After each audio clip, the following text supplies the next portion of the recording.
Hey guys, Chris from Oz Canopies and 4x4 here again. Today we have got a PX Raptor in. What we're going to do is we're going to get our backbone style fitting. Got to say backbone style, otherwise Rhino's going to get all upset at ya. Right, and then we're going to get a platform on top as well.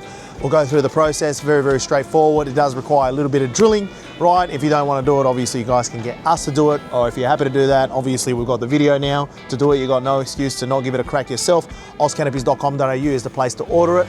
And without further ado, let's get into it.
Alrighty guys, hopefully you enjoyed the fitting process of getting our platform fitted on this PX Raptor. You can see pretty straightforward. Some drilling is involved in the roof, of course, but you've got the video now available to get the fitted. So if you end up fitting it incorrectly, that's your fault. You had a video to refer to. Anyway, so a few little bits and pieces. You can see the platform covers majority of the roof. You're looking at 150 kilograms dynamic load, 250 kilograms static load. Obviously check with your manufacturer. Every single vehicle has a different type of load fitting, and you can see nice low profile fitting, quite a large platform as well. In this particular case, you did see that we had to modify one of the slats to allow for the shark fin antenna to come out. That's pretty straightforward, nothing that a grinder can't fix. If you want to grab one for yourself, we've got these available at the moment for $599. Platform with the backbone style, right? Once again, we don't want to get trademarked by Rhino, you know what I mean? If you got any dramas, come 20 Walker Street, South Windsor, mate, we can talk about it, right? $599 supplied plus fitting. Other than that, we'll see you guys on the next one. Like, subscribe, notification bell, a lot more of these fitting videos in the pipeline. Chris, signing off.